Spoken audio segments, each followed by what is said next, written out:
This NASCAR Cup Series Championship Betting Picks edition of the NASCAR Gambling Podcast here on the Sports Gambling Podcast Network is brought to you by Underdog Fantasy.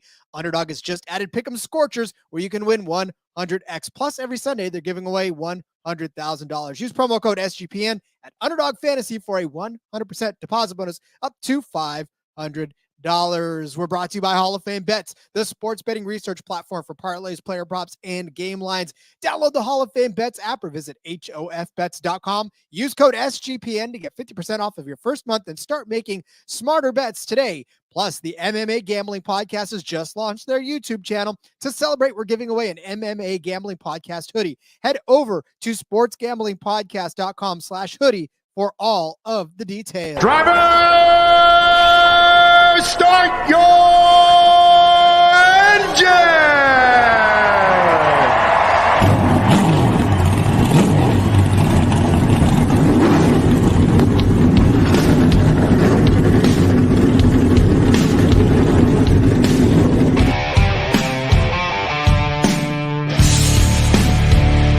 Strap in and pull those belts up tight as the Sports Gambling Podcast Network presents the NASCAR Gambling Podcast.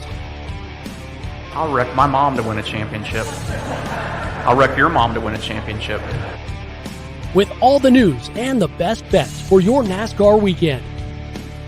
It refrains me from not beating the out of you right now because you ask me stupid questions. But since I'm on probation, I suppose that's improper to say as well. If you could talk about racing things, we could talk about racing things. Now, here are your hosts, Rod Villagomez and Cody Zeeb.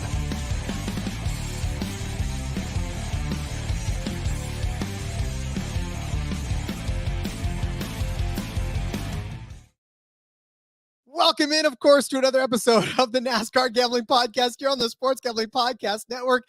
He's Cody. It came from Planet Zeeb. I am Roddy, hide the body Villagomez. I love John. Love John Little for supplying this to us every single week. Oh, hold on, Cody. I got you muted. I'm sorry. There you go. Oh, now you're Thanks, Rod. You're welcome. John made a promise he would keep coming with the nicknames. Here he is delivering. Absolutely love it. Thanks, John. Shout out to you. Oh, Rod, it's time to crown a champion for the Cup Series. Time to play some bets for the Cup Series championship race. Here we go. Yes, we are. We are at the last race of the season, obviously, for all the marbles. For if there was any marbles left, this is for all the rest of those. Champion will be crowned. And honestly, Cody, I have mixed feelings about it because, look, as a content creator, you just live. I mean, as a fan, it's different, right? You can watch races. You're like, okay, cool. This is fun. And even if somebody's betting on it, you're like, oh, okay, whatever. But as a content creator, when you live and breathe this from February to November, I don't know how the NFL, you have it easy, guys. It's literally August to probably February. No, we go February to November, and it's such a huge trudge, but we've made it here to the end, and I'm sad in a way because obviously I'm going to miss the grind of it all, but then I guess I get to catch my breath, which is a good thing, right? Yeah, it's a mixture of both, right? Because it is. I mean, I'm glad we get racing from February to November. I'm glad it's not like the NFL where we have 8 months of off season and nothing going on. So I am glad for that part of it. Can get a little wore down at times for sure, and it can be a grind, no doubt about it. So some much earned break time coming up, but doesn't mean we're going away. We're still going to have shows for you all off season. There is a lot to talk about, maybe more this off season than any off season in recent history, which will be a lot of fun, which will be nice. Hopefully the books did a pretty good job last year. I mean, they had championship futures out for us late November. So, hopefully we'll start talking about next season early, but we still got some races to pick this week. We still got some bets to make. I'm super excited for this one. We do. It's the Phoenix Raceway in Phoenix, Arizona. We are, again, this is one of those 1 mile tracks that they're using to claim. Say what you will, though. I know there's a lot of people that don't necessarily want this to be the last race of the season. But, honestly, you could probably pick any track and people would still be irritated and mad that this is the last race of the season. So I don't know. At least it's not Daytona, right? That's not the place to decide a championship, but there's cases to be made for a lot of other places. I think Homestead still is the appropriate place. more so than that, I think that rotating it is the most appropriate way to do it. You pick a different track every year and you rotate it. It's like the Super Bowl, right? It's played on different, field each year. So I think that would be the best way to do it. Maybe we'll get there someday. But Phoenix is a good track. It's delivered us some good racing here in the past, and we'll see what we're in for on Sunday. Allow me to correct myself, though. It is not in Phoenix. It is in Avondale, Arizona. You know, how can I, on the last race of the season, not give the city or the principality or whatever it is props? So, yes, Phoenix Raceway in Avondale, Arizona. I'm going to have to fix that as well in our docs. But, so 4 drivers still remaining in the playoff hunt. Obviously, it's Kyle Larson. It's William Byron. Teammates, it's Christopher Bell and Ryan Blaney, who won his way in last week. And Cody, the books reflected that. They literally just, I mean, listen, I'm going to go into a quick assessment of this slate that they're giving us. That's yuck. One word, yuck. Yeah. It's tough, and we'll talk through it obviously, and there's still plenty of good bets to make. Some books kind of holding out on us a little bit. Caesars, what you're doing, but usually they've got a full slate of props up. We had to pull from other places as we're doing this live here on Halloween. But we talked about this kind of briefly yesterday in the recap show at the end when we saw the odds dropped. It's the championship for the top 4 favorites, and then it's a pretty far drop off. I mean, you got Bell at 5-1 is the farthest of the 4. Then it's Harvick at 16, Hamlin at 25. That's over on Superbook. Some other books are a little closer, but I mean, and Larson's plus 180 to win it. It's again, we'll talk through it, of course, but they're keeping it nice and tidy. And I believe I meant to look this up and I forgot to. I think has the Cup Series driver, I believe the champion has always won the race since we turned it into the whatever sudden death final breath. Yeah. I think you're right. I think they have said that too. Every race winner of the final race has been not been the case. I think maybe even Xfinity's not been the case, but for the Cup Series specifically, it has been that way. So we'll see. We'll see. Well, and that's the thing too. And the books, obviously, I feel like this has been a giant cat mouse game between us and the books all year long. And maybe it's just me making it up because I feel like I have a higher opinion of myself than I should. But I feel like it's just been a cat and mouse game, right? We've been asking them, they give us, and then they kind of listen to us and say, okay, this is where we need to tweak. This is where we need to, figure out how to stay ahead of the folks that are making content on this all season long. So kudos to you if you're out there listening and you're not sabotaging, but what do you call it? Espionage. I mean, easier to do in NASCAR than like the NFL, right? Obviously, everybody's talking about betting on the NFL, and there's a million things, and NASCAR is a much smaller group, and then there's only so many of us out there, and it's easier to move the lines, I suppose, with a smaller handle like that. But it's all right. Still scoured through, still found some really good bets. I'm still excited to place these. I mean, just to kind of set this up, obviously it's these 4 drivers. The best one that finishes, all the points don't matter. Playoff points don't matter. Stage points don't matter. The best finisher in this race, whether that's a win or whether that's 32nd place, will be the champion of those 4 guys. First-time trips for both Ryan Blaney and William Byron, which I believe Erin is her name, I think, Blaney. Her Ryan's sister is obviously sister to Ryan Blaney. She's also girlfriend, I believe, is their status at the moment, to William Byron. So she can be, happy in 2 different directions there if either of those guys wins. Both of their first times making it to the championship. And then for Christopher Bell, Kyle Larson, surprisingly a little bit, maybe for Larson especially, only their second time in the championship for both of those guys. But that's what we got. And here we go. I actually like this championship 4. Listen, it may not be popular amongst a lot of people, but I actually like this championship 4. I think this has got a lot of great opportunity. Talk about youth. I mean, so as far as ages go, Kyle Larson's 31. He's the veteran of the group, right? And then Blaney's 29, Bell's 28, despite the fact that he looks 7. And William Byron's only 25. Man, William Byron started so young at Hendrick, jumped into that car so early, 6 wins, his first Final Four appearance now at 25. Like, he might have a career ahead of him in that 24 car. I think you're absolutely right in that assessment. Almost like somebody else that drove the 24 a long time ago, right? I mean, It's done okay in the past, I guess. yeah. I mean, I've obviously not going to compare. I get it now, Rod. He's not Jeff Gordon. I know he's not Jeff Gordon. Calm down. I'm just Not saying. yet, Rod. Not yet.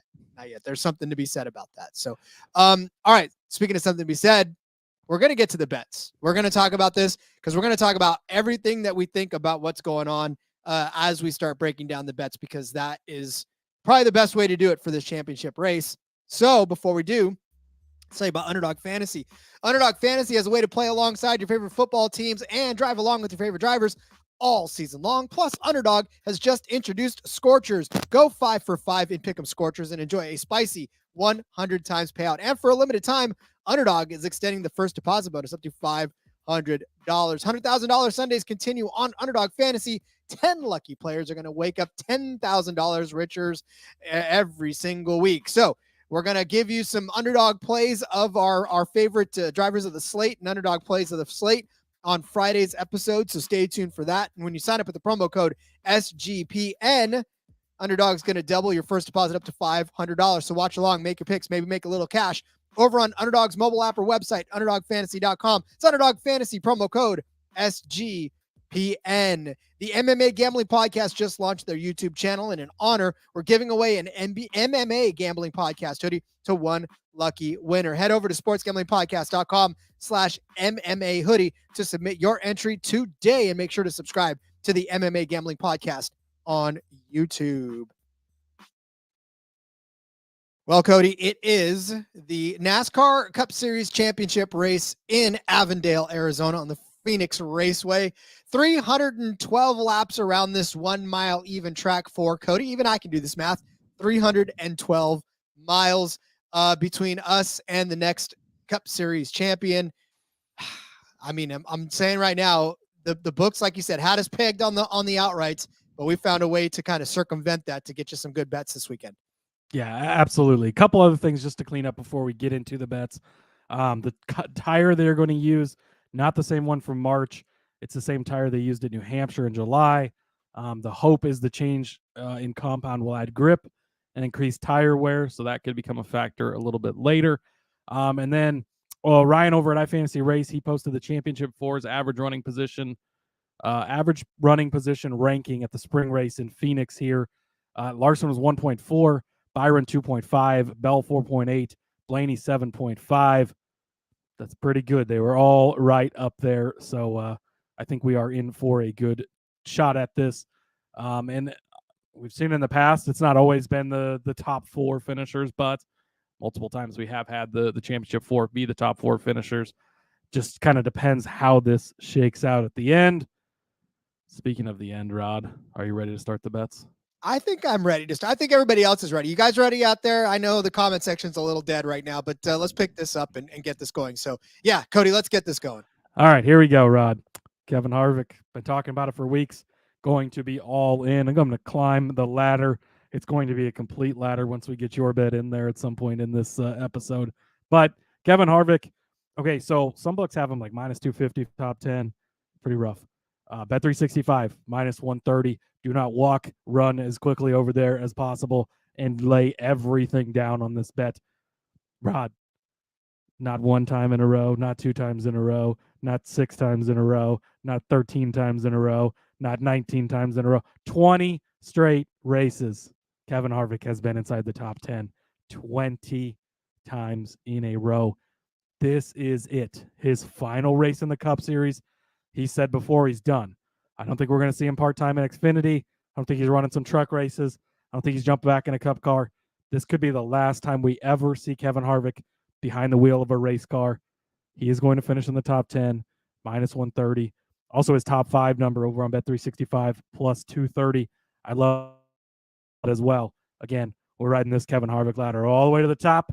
We'll get into that more, obviously, in a little bit. But starting with Kevin Harvick, top 10, minus 130, Bet365.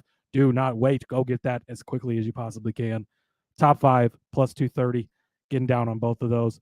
He's won at this track 9 times, by the way.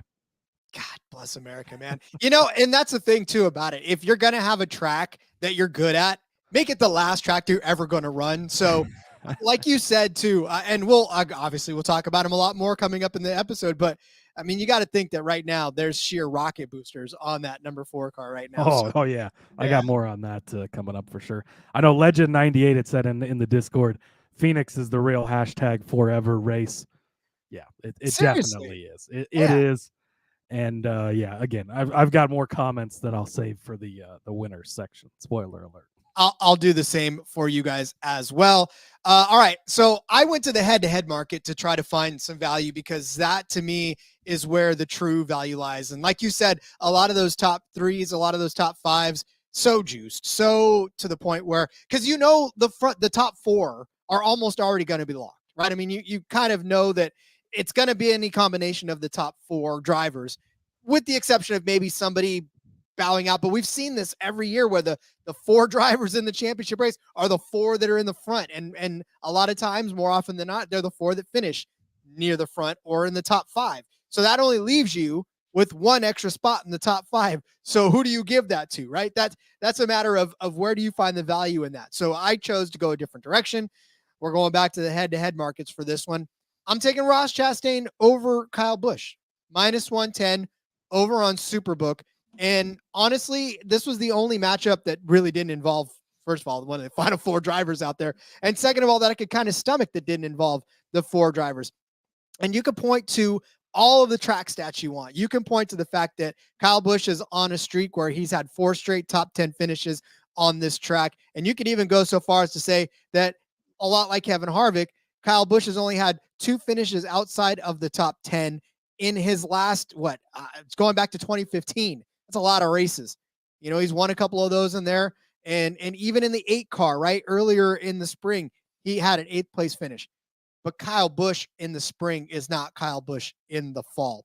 And again, it's inconsistency that we're pointing to here. The last couple of weeks, Homestead and Martinsville, 18th and 27th, but he did have a 3rd place and a third place finish at Vegas and the Roval, but 25th at Talladega, 34th at Texas, 20th at Bristol. Like, this Kyle Busch is not what we have seen at the beginning of the season, and he's starting to fade out. And this is the last race of the season for him.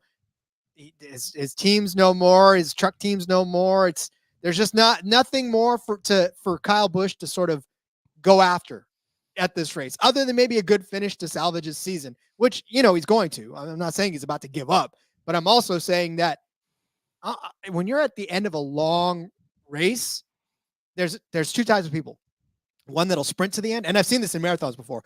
People that will sprint to the end, or the people that, like, when they see the finish line, their legs are like, oh, we finally got you. Then they stop and they just sort of cross the finish line, right? I feel like this is the Kyle Busch that's just going to cross the finish line. Whereas Ross Chastain, not a lot better. I mean, his average finish on this track is 19.1. So it's not as if Chastain's going to dominate this. I think this is going to be, even that they finish within a couple of positions of each other, but I still think Chastain will finish better. Chastain in the last couple races, 14th at Martinsville, crashed out of Homestead, right? But he did start 8th there, 5th at Vegas, 10th at the Roval. He did have a bad day at Talladega also, but 2nd at Texas, 23rd at Bristol, which, still kind of better. Like I said, this is not a slam dunk by any stretch of the imagination, but I still think that Chastain has a Hail Melon in him. Maybe not on the track, figurative or specifically, literally. But yeah, literally. It's the end of a season, Cody. But yeah, like I said, give me Chastain over Busch, -110. I just feel like I trust Chastain more than I trust Busch right now. Yep, don't like this one at all. Completely disagree with you. I'm on the other side of it. I've got some more on Kyle Busch here in a bit, but I zero faith in Ross Chastain right now. So I'm gonna have to disagree with you on this one, Rod. Doesn't happen very often, especially on the Cup Series show. We usually save that for the Xfinity show where we often disagree. But no, I don't know. I'm so off of Chastain right now. I don't know why, but his season just hasn't been great. And I actually kind of like Kyle Busch this weekend. Again, we'll talk about that in a couple of minutes here. Yeah. Okay. Well, we'll talk about that in a couple of minutes. But first, let's talk to you about Hall of Fame bets. Win bigger by betting smarter this NFL season with Hall of Fame bets, the sports betting analytics platform for parlays, player props, and game lines. Research every NFL, NBA, MLB, and soccer bet with historical stats and data. Enter any parlay idea, and a Hall of Fame bet's a revolutionary parlay optimizer tool. You're going to get hit rates broken down by leg, as well as expected probability for the entire parlay. Sort all players by hit rate for any bet to learn which players are hot and which picks have value. Stop betting in the dark. Join over 30,000 users researching with Hall of Fame bets to craft more intelligent, data-driven parlays. Download the Hall of Fame Bets app or visit hofbets.com and use code SGPN to get 50% off of your first month today. Start researching, start winning with Hall of Fame Bets. I think Brian Twining taking your side. Don't think KFB gives an F about 2023 anymore. I'm telling you, Brian, it's just, you see it in his face. There is a hunger in these drivers, and you see it all the time, right? I mean, especially even with Kyle Busch, even when he was egging on the crowd, there was still that spark. I don't know the last time I've seen an interview with Kyle Busch, let alone one that has that same level of intensity. So, Brian, I'm with you on this one. Yeah, but more so last year when it's his final race with Joe Gibbs. He's walking out the door. He's over it. He's ready. He's moving on to RCR. He's moving on to Chevy. That's when you count him out, right? Still finished 7th place in this race. So It's true. I don't know. Again, I'll get more into him in a few. But first, got to talk about my boy, Denny Hamlin. No championship hopes this weekend. He unfortunately found a way to not even really his fault too. That's the worst part about it. But choked them away anyways. Denny Hamlin, top 10 finish over on Bet365, Rod, plus 110. All right, I understand he's not one of the final 4. I get it, okay? But he's still Denny Hamlin, plus money for a top 10 finish. That's all he has to do is finish in the top 10. Okay, so if you look at these odds, where they're at now, Kyle Larson's a favorite. Ryan Blaney's second. Had Denny gotten in this and not Ryan Blaney, Denny's the second favorite, all right? And NASCAR wants these 4 cars to be the best 4 cars in this race. They're generally the best 4 cars in the race. And they probably allow them to be the best 4 cars in the race, right? So they're probably going to be the best 4 cars in the race. Like you said, they're likely going to take up those first 4, 5, 6 spots or so. But still, somebody else has to be inside the top 10.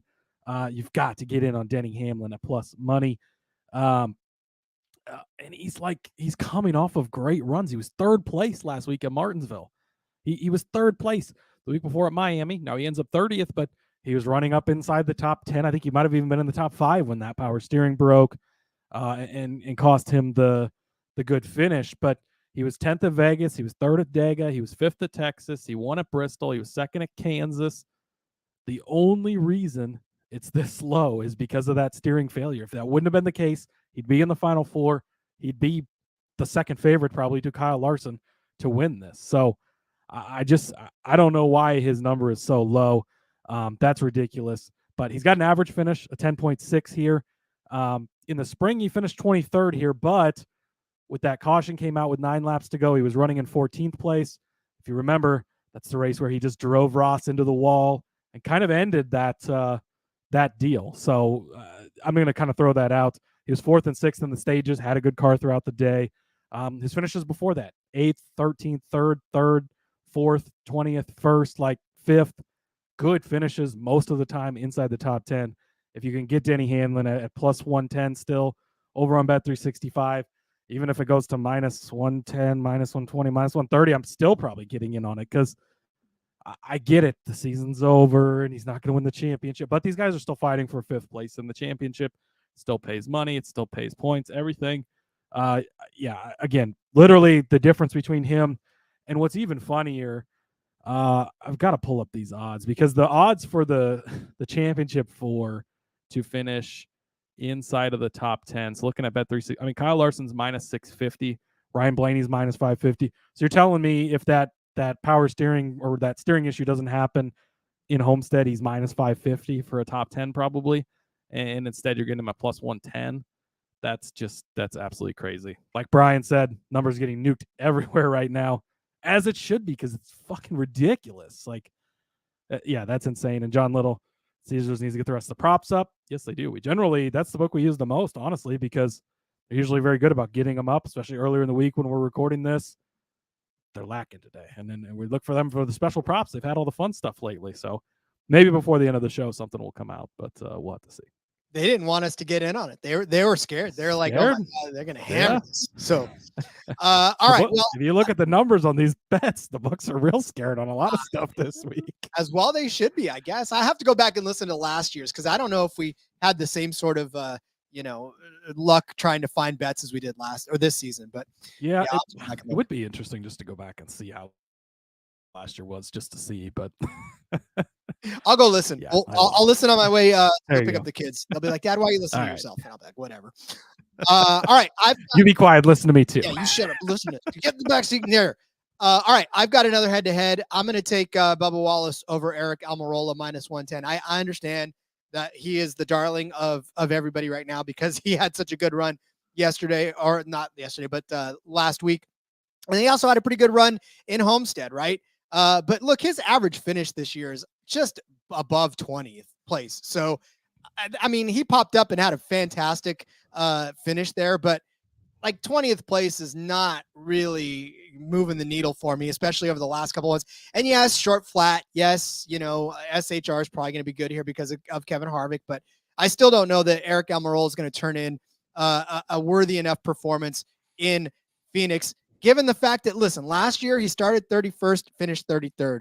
The year before that, he started 13th, finished 20th. He did have a 12th place, a 6th place, 11th place earlier, but in the last couple of seasons, that has been a declining area for Eric Almirola. So I'm feeling as if the last couple of races have been sort of outliers.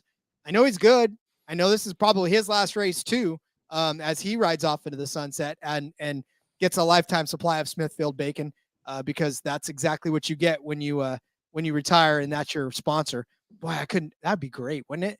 To never have to pay for bacon again. I mean, like Dale Jr., he got his contract includes, a lifetime supply of beer or whatever, which is Ken Schrader did that too, by the way, all the way back in the day when he drove the Bud car, he got that worked in his deal. But I mean, yeah, the next best thing, like bacon, a lifetime supply of bacon. Yes, yes. please. And great point, Bob. Have you seen his car, Rod? I have seen. No, I haven't seen his car yet. He did a deal with Mark Hamlin this week. They filmed it. It's a Star Wars car. The top 10 at plus 300. I do like that as well because actually, yeah, that's that a good one. car is gorgeous. Oh my goodness, it's so good. Yeah, no, and believe you me, that's So Bubba Wallace, like I said, it's not as if Bubba Wallace's finishes have been all that much better. He does have an average finish of 16.1 this season. 11th at Martinsville, 6th at Homestead, 13th at Las Vegas. He's been a little more consistent in my eyes, right? Over the last few weeks, right? 16th at the Roval, 23rd at Talladega, but we all know that was kind of not necessarily his fault, but 3rd at Texas after starting on the pole. He's on the rise, and I feel like he's just going to have a much better day in this last race than is Eric Almirola. Even though I still think Almirola could probably get somewhere in the top 15. Like Brian said, I think Bubba's pretty much a lock as a top 10 car. So give me him over Eric Almirola. I don't hate it, but I do like Eric Almirola, and he's actually part of my next bet. Got a couple of top 10s. Eric Almirola to finish in the top 10, plus 550, Rod. So as long as Bubba finishes in the top 10 and beats him, then your bet is okay. But Eric Almirola, this is it, right? He announced he's retiring from full-time. I don't think we've seen the last of Eric. It sounds like there's maybe some and with Smithfield saying they're out of NASCAR at all together, maybe not now because he thought that's probably where the money was coming from. But maybe he's going to run some Xfinity. He won an Xfinity race this season, and so maybe he runs some Xfinity stuff. Maybe we still see him here and there. I don't think he's necessarily completely stepping away, but this is the end of a long career he's had, and he's been a good driver. And you're getting him plus 550 over on Bet365 for a top 10 finish. Rod, 6 of the last 12 times we've been here, he's finished inside the top 10. Back in the spring, I know, 33rd place. Didn't quite go super great for him, which is unfortunate. I was trying to see. I don't think he was. I think he had issues before that final wreck because I know that lap 14 or that wreck with 14 laps to go kind of killed a lot of people's days in Phoenix. But I mean, 6 of the last 12, he's been inside the top 10 here. He's coming off of a really good run last week, right? He had a chance to win that race, ends up in the top 5, looking to finish on a strong note. Look, I talked about it last week. Stewart-Haas, short tracks, flat tracks. This is a bigger track, but it's still a short, flat track when you look at it. Eric Almirola is good on those. This is kind of his last chance, the last hurrah in the 10 car, last hurrah with Smithfield, all of that. Eric Almirola, top 10, plus 550. Also taking Kyle Busch, top 10, plus 240. We've talked about this so much in the Xfinity Series, right? You get all season where you get such top loaded because Ty Gibbs and AJ Allmendinger, all these guys are in this race, and it opens up the rest of the odds, and everybody else gets way bigger. And these guys are just getting inflated more than they should. Denny Hamlin, we just talked about a minute ago, inflated way more than he should be. Kyle Busch, same thing, plus 240. I get it. You made some valid points. Maybe he's checked out. Maybe he's done. I would have said that last year, finished in 7th place.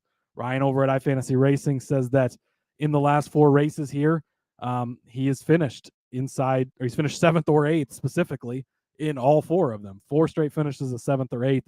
And this year on shorter, flatter tracks, minus New Hampshire, which again, he wrecked out half a lap into that race, I think. You take that out of the thing. And this year on short, flat tracks, 6.5 average finish. I think Kyle Busch shows up this weekend. He's a race car driver. He likes what he's doing. Sure, he's looking forward to a nice vacation with his family, but that's after he gets a good solid finish to end the season, end on a high note. I think that maybe Chastain still finishes ahead of him in the top 10 if you trust Chastain. Again, I'm not with you on that head to head. I can't trust Chastain, but do like Kyle Busch, top 10 plus 240. Eric Almirola, top 10 plus 550. These are both over on Bet365. I mean, look, top 10's not a lot to ask. We've said that before in the past. It's not necessarily a huge get. So for either one of these guys who have done it before to get there again, obviously the numbers lead you there. However, I can't trust Kyle Busch. Don't want to trust Kyle Busch. It's okay for Kyle Busch. I don't think he cares what I think, let alone what anybody else does. So, yeah, I mean, here's the thing. Both of those bets are obviously good for the numbers. They're just not. And when you win, when you cash those, you can feel free to gloat all you want next week because that's what's going to happen. That's what it's all about. Okay, next up, Rod is going to give out my bet that is clearly my bet. I was clearly already on this guy last week. I'm also on him this week. I get into the document, and the first bet I go to look for, and Rod has already got it. So yes, I did type "wow thief" underneath of his entry in the document. I will now let him give the pick that he's claiming as his own, but really is my pick. You're damn right I am. Listen, I had to, right? I mean, this is one of those situations where I got to the doc first, and I was like, I'm definitely taking this one because it's Chase Briscoe. Tell me how often I've even said his name. I mean, I know this is all Cody right here. This is Cody influence, but I'll take it. Chase Briscoe, top 10 at plus 240. I feel loads better about this top 10 than I do any other of the top 10s that I'm about to give as far as what's going on. Hold on. Is Cody making changes to the document? Nope. I'm adding a bet when it gets to my turn. You just keep on going. Okay. I'll just keep going. Chase Briscoe on this particular track, 3 straight top 10 finishes on this track. He won in 2022. He finished 4th in the fall of 2022 and finished 7th earlier this spring. I mean, if you've listened to this show for 20 minutes, you know that the Chase Briscoe love and hate swing both ways, right? I mean, it's a matter of us not fading him on the tracks that he's not good at and then coming back again on the tracks that he is good at. And this is a track where he is particularly good. And I mean, like you said, it's a short, flat tracks as well.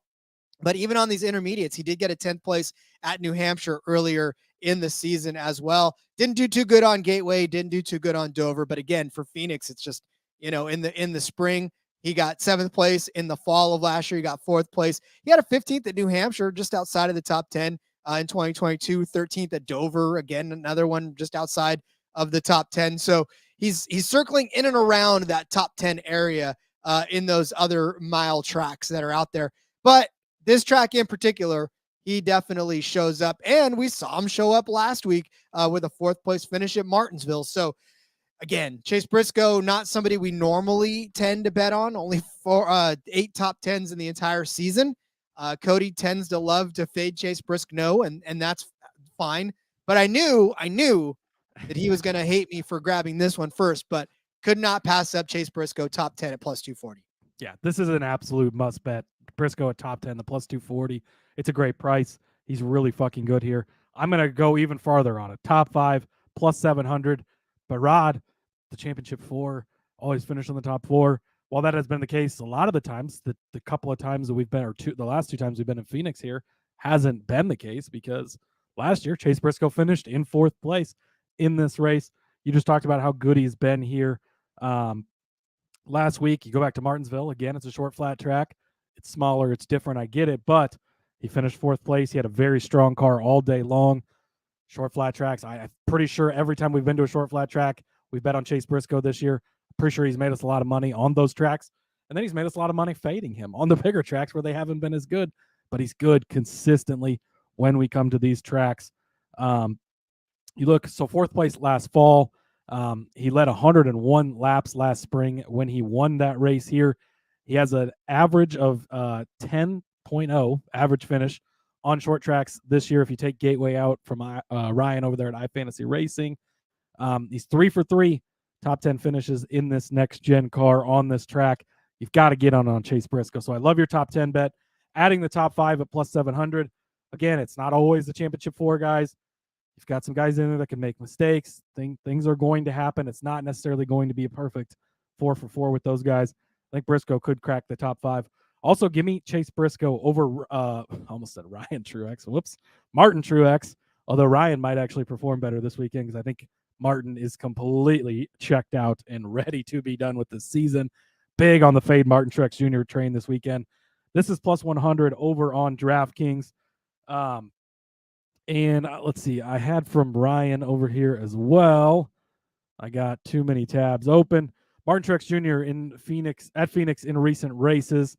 2023 this spring, 17th. He had an 18th place average running position. Was 18th before the late caution broke out. Ends up 17th, so not a good run. Last year in this race, he was 15th place. 6th best total speed ranking, but he got caught speeding on lap 267 while he was running 8th. 2021, he finished 35th. He crashed while he was running in 12th place. Now, 2021, he was 1st and 2nd in the 2 races here. That was in the old car, of course. He's gotten better on short, flat tracks this season. Dominated at New Hampshire. They're using the same New Hampshire tire here. So you've got to keep that in mind if you're going to fade him. But, look, regular season champion, comes in as one of the title favorites. He's a lock to get to the Final 4. Doesn't get to the Final 4. You know, it was speeding that got him last week, right? Big mistake. Just, I mean, he's not happy with his crew chief. I believe his quote a couple of weeks ago was very close to what his quote was I'm fucking tired of this shit or something. Like, he is done with it. It's over. This is the type of driver that is ready. It's been a rough season personally for him. It's been a rough season, obviously. You know, the regular season was great, and then the playoffs, like every single playoff race, I don't think he had a good finish in the playoffs ever. Just problem after problem. Probably would have made the Final 4 if he didn't have the engine expire at Miami. There was a chance he could have been that last guy in. You know, the personal things that went on in his life this season, like it's tough, and he's coming back for another season to do it again. He needs to go sit in the woods, do some hunting, go fishing. That's the type of things he likes to do. Be by himself. He is fucking tired of this shit, and I don't think he shows up with a very good run this week. I think Chase Briscoe, again, 3 for 3 in the top 10. He's been very good here. Getting him at plus money. Take Chase Briscoe over Ryan Truex. Why do I keep saying Ryan? I don't know. Anyways, Chase Briscoe over Martin Truex, plus 100, and Chase Briscoe top 5, plus 700. I think your mind is already in the Xfinity. You're ready to go for Xfinity on this one. Is Ryan running this weekend? I don't think he is, but I might bet on him if he was, because he looked good in that car earlier this season.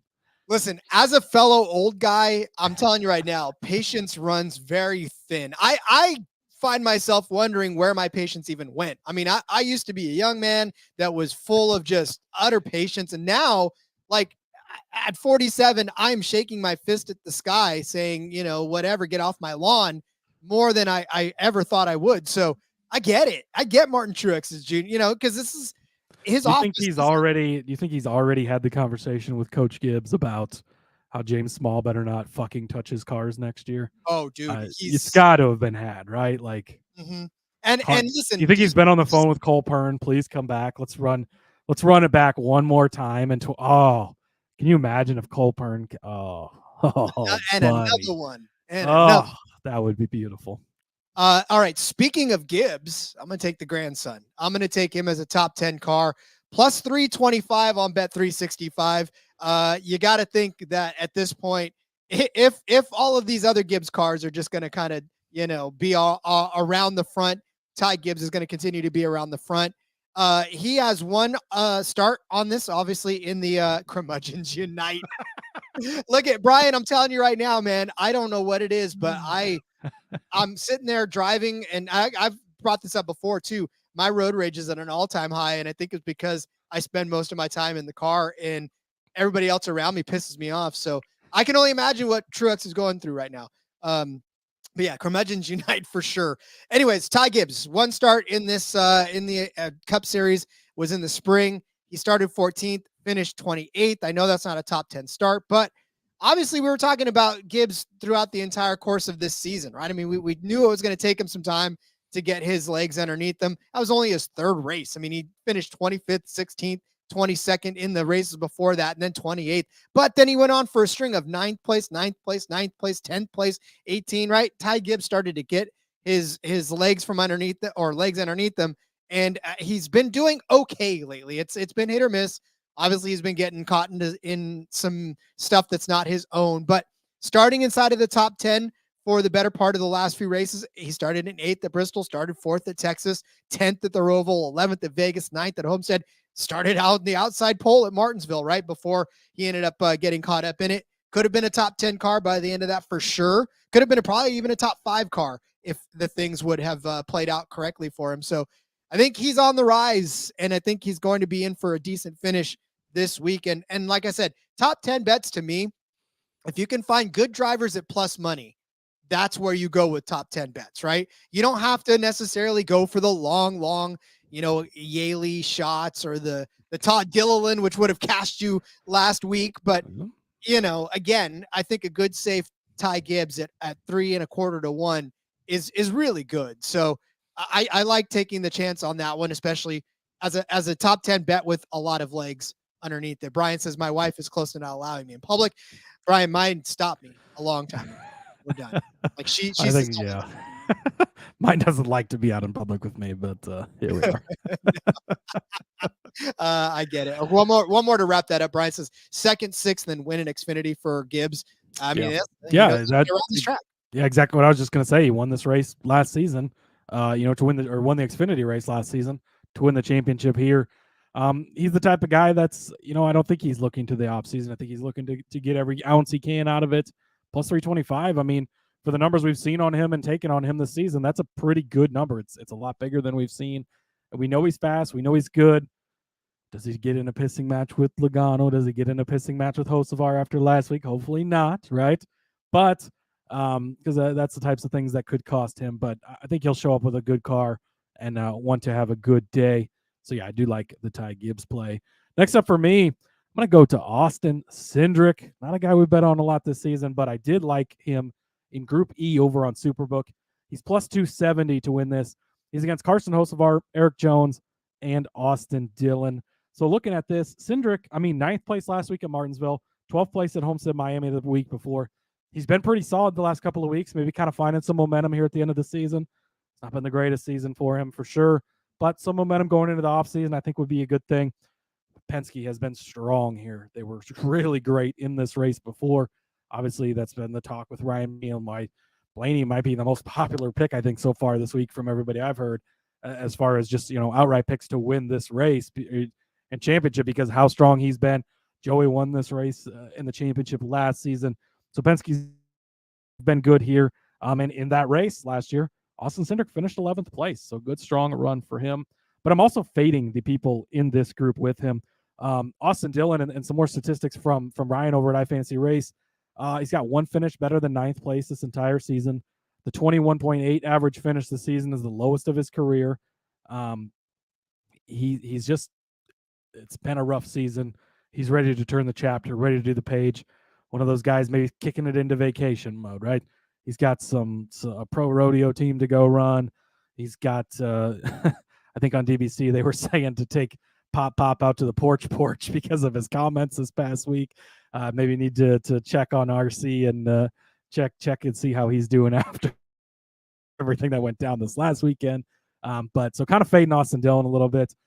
For Eric Jones and Carson Hocevar, this is kind of just a big fade of legacy. And again, leaning heavy on Ryan this week because he tweeted out a lot of good stuff with a lot of good info. But you look at Carson Hocevar, since they announced that that he would be out of the car for the Charlotte Roval when Rockefeller ended up stepping in with him, he'd been doing great up to that point. Since then, 3 for 3 on finishing in the 30s each race.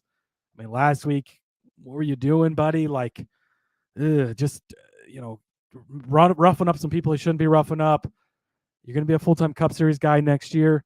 There's the potential he's still hung over from Friday if he wins the Truck Series championship, right? You factor that in a little bit.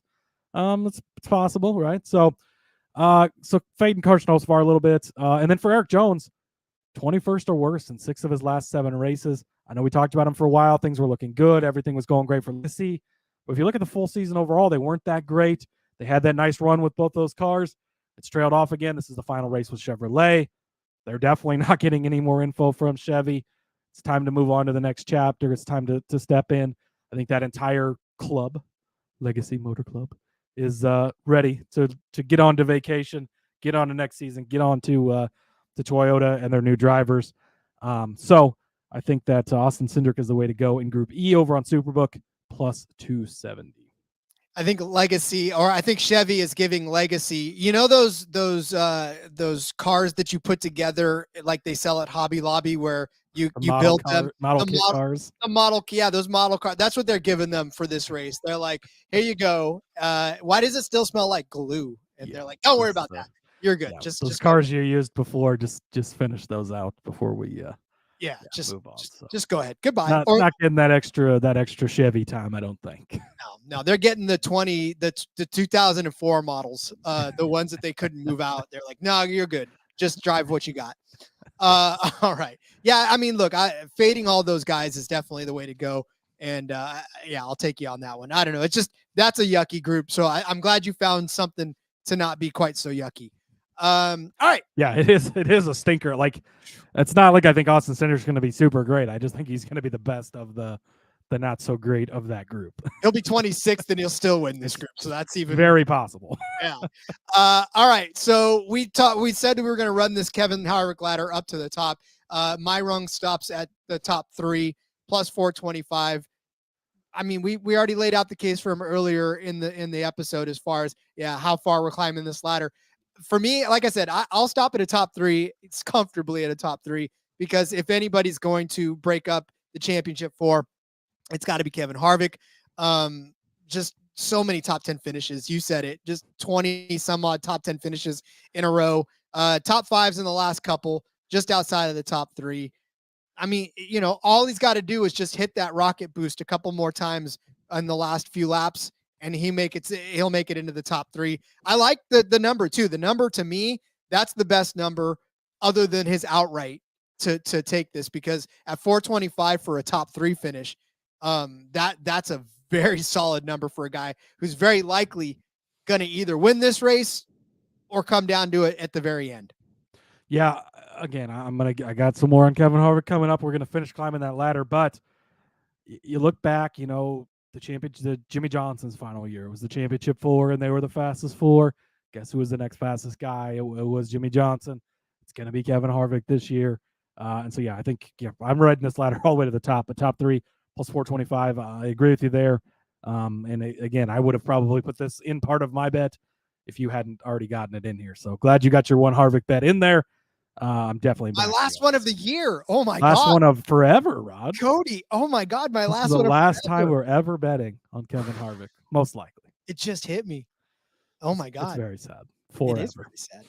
Oh, all right. Well, let's take this ladder to the top then, shall we? Who are we thinking is going to win this race? Wait, hold on. Can I read mine first? I would love for you to read yours because I don't even know what's going on in your box. My box. So I got to the winners. I looked at the odds and I said, this is stupid.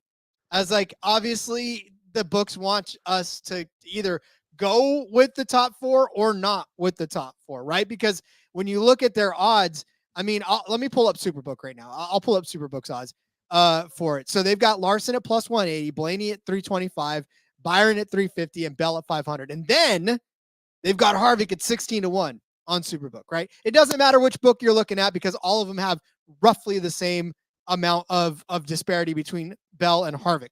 So obviously the shorter odds are with the championship four, and for good reason, right? So in the box I put down, I said all the top four drivers, but Blaney and Byron have the best odds. Because here's the thing, right? If you're looking at Blaney and Byron, 325 and 350, I don't think Christopher Bell is going to win this championship. I know that a lot of people are high on him. I know that there, a lot of excitement around him. Kyle Larson, to me, is probably going to win this. But at plus 180, there's too much that can happen, right? To have that one be as profitable as it can be for you. Remember, the best bets aren't always the most obvious ones, right? We've talked about this all season long. Plus 180 for Kyle Larson versus 325 for Blaney. It's like, okay, great. Like that's what they want you to do. But for me, I would probably split something on all four if you really like a quarter unit. I don't know. We don't do unit management in this one. I know that there's other people that tell you how to split your units. We're not going to ever tell you how to split your units, but we'll suggest to you possibly stringing something along. But it's tough. It's tough to find anybody that can win this race outside of the top four. So my suggestion to you is, who do you want to root for? Who do you want to win this race? Who is somebody that you want your money to be on? Because that's where you put your money. I could tell you sit here and say Kyle Larson. I could sit here and tell you Ryan Blaney, William Byron, Christopher Bell. I could even tell you Hamlin or Logano at this point. But for you, ultimately, comes down to who you want to bet on. I say Blaney and Byron probably have the best odds that I like the best out of these four rather, at 350 and 325. At 350 and 325, like if you wanted to go with those two and split it up, you could make it to be profitable. But I think that you really nailed it with, you pick the driver you want to win this and you go for it. There is not a clear cut, this guy is going to win it driver in this race of these four. Even though the book's trying to tell you there is. They are, and for good reason. And you can make a case for each one of these drivers, and you can make a case against each one of these drivers. Something to point out too, you can look at some of the books are still offering championship futures. So if you want to go to like DraftKings, they've got Larson at plus 150. If you're going to take him at plus 180 to win the race, you might be better served to just do 150 to win the championship in case he doesn't win the race and wins the championship. I know it doesn't happen, but it can happen, Rod. And last year was one of the final four cars the best car in this field? Absolutely fucking not. Ryan Blaney had the best car in this race as a non-championship Ford driver, not even close. He ran behind Joey Logano the entire day. He held everyone off. He played defense. He played the good teammate. Joey Logano wins the race. Joey Logano wins the championship.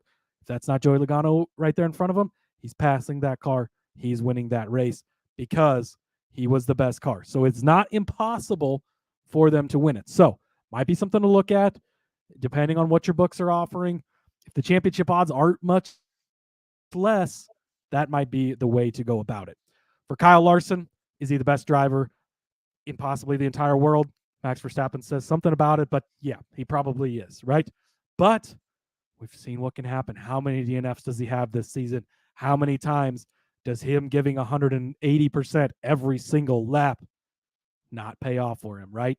How many times does he come into the pit road and go to the beach instead of to the pit crew? How many times does he hit the wall and get lucky bouncing off of it and just winning the race instead? He's not invincible to win this race. If you want to bet him to win this race, I absolutely am not going to tell you not to, because he should be the best car. He should be the best driver. He's the only guy in here who's won a championship before. He's been here. He's done it. He's got it done. He's 1 for 1 in Final Four appearances, winning the championship. Also, I had mentioned on, I think, the recap show about guys not winning in their first trip here. That's not really true anymore. 2 of the last 3 guys, both Chase Elliott and Kyle Larson, did win on their first trip to the Final Four. So I don't think you got to look at that at all. For Ryan Blaney, best average finish at Phoenix, I think, of these guys lately. He's been good here, had the best car in this race last year, coming off of the win last week. He's got the momentum. He's got a pretty good pit crew. But Penske, we've seen how they can be, right? So again, you can make the case for, you can make the case against. William Byron, last week, that team was falling apart. He was falling apart now.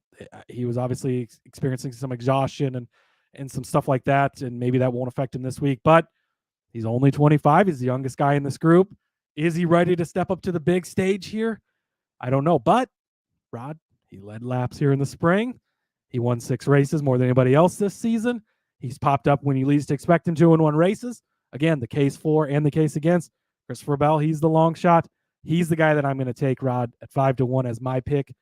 The only reason I'm taking Christopher Bell is I cannot decide between these 4 guys, and he's got the longest odds. So give me the 5-1 because I do think it is a true coin toss of any of these guys can win. And if you look at these 3 teams, you've got 200 cars in there. Does having more cars in the Final Four help or hurt your situation? I don't know. JRM had 3 cars in the Final Four in Xfinity last year and did not win the championship. You tell me, right? But that's not necessarily, that's one example. And so who knows? But Hendrick, obviously, the fast, one of the best cars every week. They're going to have fast cars for both these guys. Ryan Blaney, he's got all of Penske behind him. How'd that work out for him last week? Pretty fucking good, right? How'd that work out for them last season? Pretty fucking good, right? Then you got Christopher Bell. He's got all of Joe Gibbs, right? I mean, they're going to be pouring all their resources in here.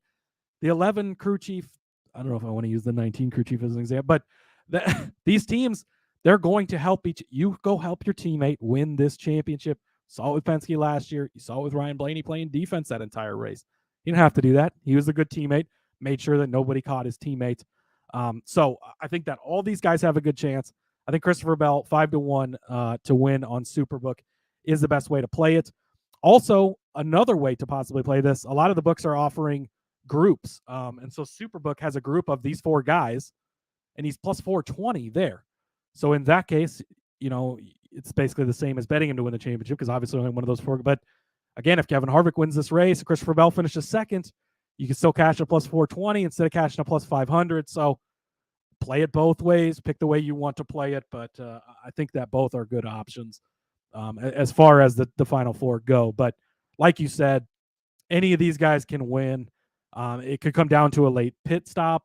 And Christopher Bell doesn't have the best pit, or he's got the best pit crew because he's got Ty Gibbs' pit crew who won the pit crew competition. If this comes down to one late race pit stop, I think they're going to get him out fast. But we've seen William Byron's team do that all season as well. So again, it's kind of, but you can make the case for everybody. For Bell, doesn't have the best track record at this track. That's a little bit concerning, but he's a flat track guy. Seen him win New Hampshire. We've seen him run well at Martinsville. He's very clutch. He proved it twice last season. He won in must-win situations to continue advancing, get to the Final Four. He's had that experience, been to the Final Four once before. But long time, I know we talked about the Final Four there, but I think that needed to be said. I think that to walk you through it. And again, pick the guy you want to root for. If you're a William Byron fan, if you really want to see Ryan Blaney win it, I mean, of the 4, he's probably the guy I would like to see win it the most, just because I'm kind of a Ryan Blaney fan, right? So I think that you can't go wrong with any of these guys is what I want to say. Pick your guy, stick with them, load up on them, however you want to do it. I do have 2 other guys not in the Final Four that I want to toss as outrights because, again, like I said, last year, the best car was not one of the championship 4. The championship 4 guy did win it, but again, extenuating circumstances. Kevin Harvick, 16-1 over at Superbook. He has been getting hit hard. I think he opened at 25-1 on Caesars and was bet down extremely fast. Go get on this early. I mentioned it. Hopefully you listened to the recap show yesterday and you've already gotten in on it anyways. Look, this car, I've said it for weeks. I've said it for months. This car is not going to be legal. It is, and Rodney Childers will push every single button, every inch, every nook, every cranny of advantage he can find. And there is a 0.0000% chance NASCAR disqualifies Kevin Harvick from winning the final race of the season in his final season, in his final race. Rodney Childers is going to do it probably means more to Rodney Childers to win this race than it does to Kevin Harvick. He is going to make sure Kevin Harvick has the best car he's ever sat in at Phoenix, a track he's won at 9 times and finished in the top 10 20 times in a row. If this comes down to late race chaos, we just saw it last week in the Xfinity Series at Martinsville. We didn't get a chance to see it because it went green at the end for the Cup race. If it comes down to an overtime restart, if it's down to, Christopher Bell gets into Kyle Larson and William Byron gets taken, there is chances for things to happen. There's also mechanical problems. There's speeding penalties. There's all kinds of things that can take out these Championship 4 contenders. I don't think you only have to bet the Championship 4. I think you can also bet some other guys. Kevin Harvick 16-1 is one of those guys, and Denny Hamlin at 25-1. I talked about him earlier. I'm not going to spend a lot of time on him now, but if it would not have been for that steering failure, he would be one of the second favorite guy to win this race. I'm pretty sure. So you're still, I know he's not in the championship run now, but he gets on that podcast next week. Look, we won Phoenix. If they're scared of us, right? If we get into that championship 4 next year, we're going to win here. Denny Hamlin is petty enough, which I love it because I'm kind of the same way in a lot of ways, right? He wants to win this type of race, even though it's not for the championship. He wants to say, oh yeah, I won the championship race. If things would have been different or whatever. He's that type of guy. 25-1 on Superbook. How often do you get a bet Denny Hamlin at 25-1? And again, do a favorite driver you want to root for. Guys like Chase Elliott, guys like Kyle Busch are like 60-1.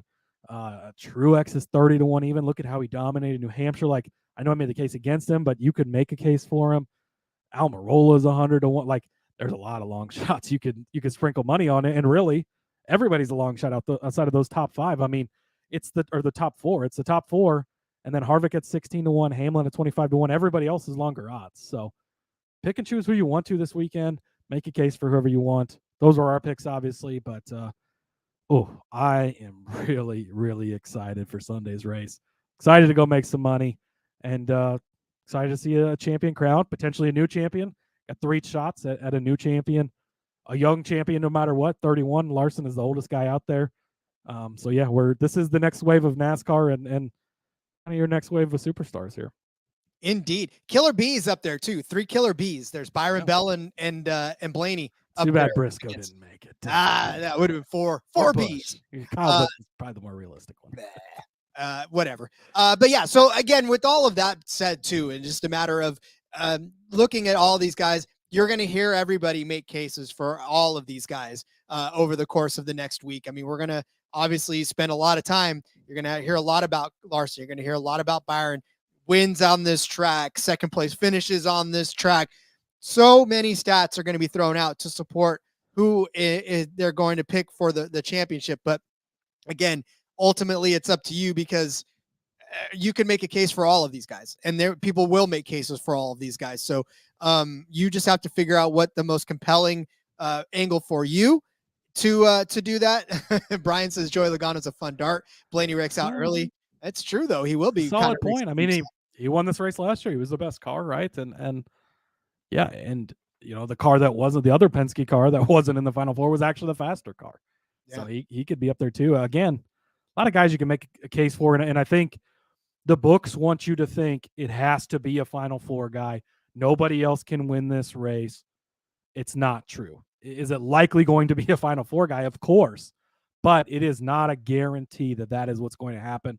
I think that's very, very important when you're going to place these bets. You can still grab these other, because I was looking at it and I was tossing it around like, do you just pick 2 championship guys? Do you not, I was going to have Harvick in there because I've been talking about him for weeks, but do you not? And I almost threw another longer shot out there just because other people can still win this race. It's probably not how NASCAR wants to see it happen. And I think that they allow some things to maybe help it not happen, but it still can happen, and it's definitely possible. Well, listen, this isn't like baseball or football or any other kind of sport where it's 2 teams to decide the championship. You can only pick between one of 2.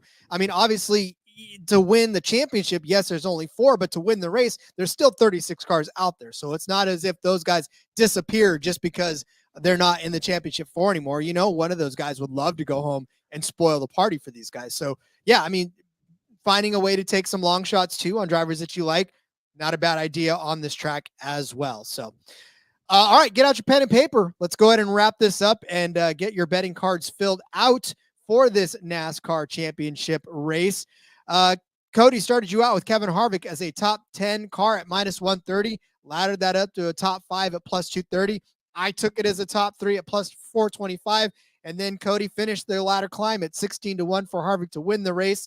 So we'll just knock out all of the Harvick bets all at once right now. Then I gave you Ross Chastain over Kyle Busch at -110. Find that on Superbook.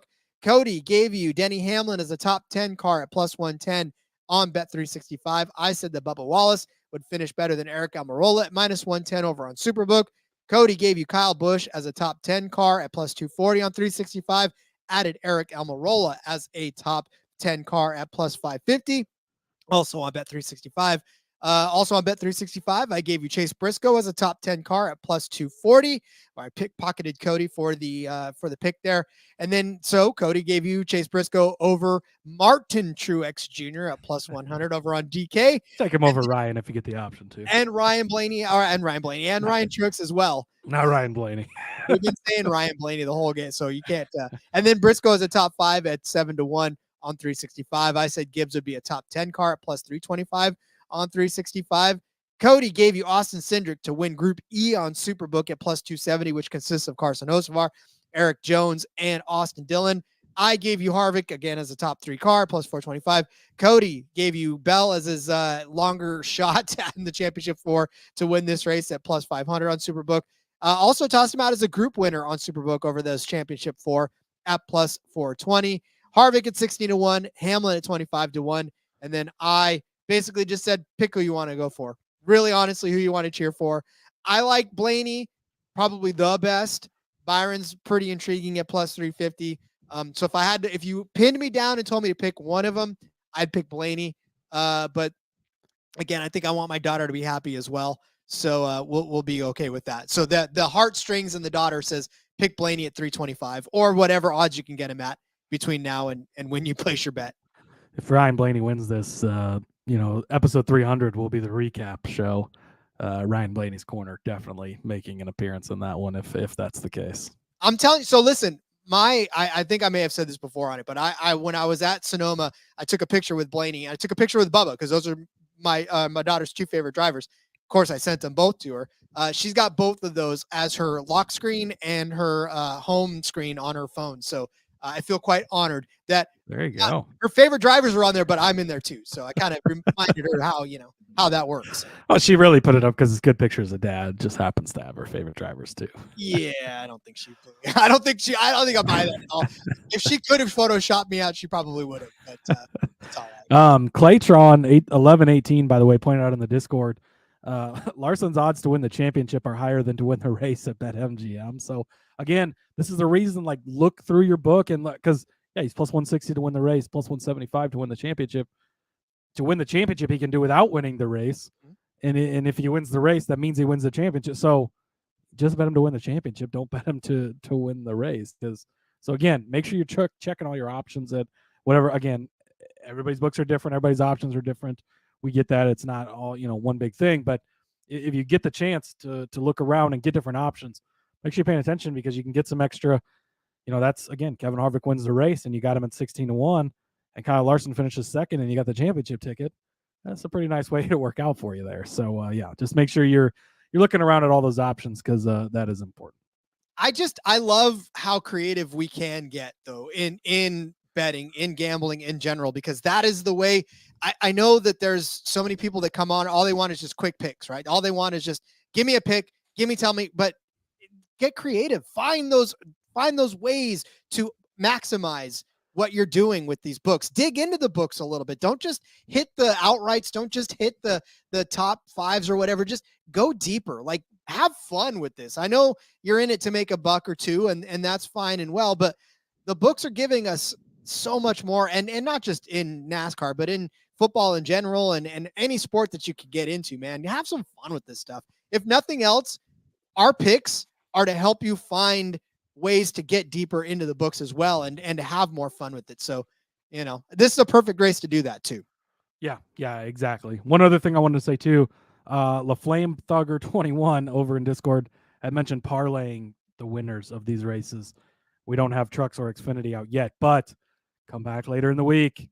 There will be parlays built for all 3 races, probably multiple parlays. Because again, if you really like a John Hunter, John Hunter's, you think Kyle Larson's odds are short. How short do you think John Hunter's odds are going to be? But if you like, if you think it's going to be chalky with Heim and Larson and Nemechek or Hocevar, like build some different parlays. It'll help you get better odds and better numbers on these guys as well. So I think that's another good way to tackle, and something we'll definitely have later in the week. Make sure you're coming back, Rod. Xfinity picks, truck picks. We'll have a DFS / Underdog / maybe some extra parlays show as well to finish it out. That'll be episode 299 of the NASCAR Gambling Podcast. Then we'll crown some champions. And we're not going anywhere. We'll be here all off season. Frequency will slow down a little. We need a little bit of a break from 18 shows a week. But we're not going anywhere. So I know some of these places take the whole winter off. That's not for us. We do not. No rest for the wicked. We will continue to bring you content, even if people don't like it and leave reviews and say, I don't need a history of the cars. That's fine. I don't care. You know, we can give you all the good content we can without giving you car history. So, what is we got? We got one more comment before we head out. You need some Husker gear in that dungeon. I got Husker gear right here. See, that's all you need. Zach. See, it's in there. It's in that dungeon. All right. Well then, Cody, let's send everybody off to fill out their cards for this championship episode and this championship card. Let everybody know where they can find you continued on through the week on social media. Yep. Follow me on X at Husker_Zeeb. You can find all my work there. And again, tune in for the rest of the episodes this week. It's going to be a lot of fun. Going to go crown some champions. Let's get it done. Let's get it done. I'll learn how to exit this show. You figure in 295 episodes, I'd figure out how to actually close this show. No, it's because I don't want to say goodbye. Maybe by 300, you'll figure it out. Yeah, I just don't like saying goodbye. That's my least favorite thing to do. But all right, find me on Twitter at RJ Villagomez. Link in the bio, everything I got going on, whether it's here, whether it's Sportsbook Review or in between media. Got all that stuff cooking over there. Link is in the bio. Make sure you follow him on MySpace as well. And I will also be on AOL Instant Messenger, so you can look for me on there as well. All right. We'll be back tomorrow with either trucks or Xfinity, whatever the books give us first. Just stay tuned for that. So if you watched it on YouTube, thank you so much. Facebook, thank you so much. We've had a blast so far, and we'll continue to do it again throughout the rest of the week. So until next time, let's go racing and let it ride. Darkness will be lying and blue will come out.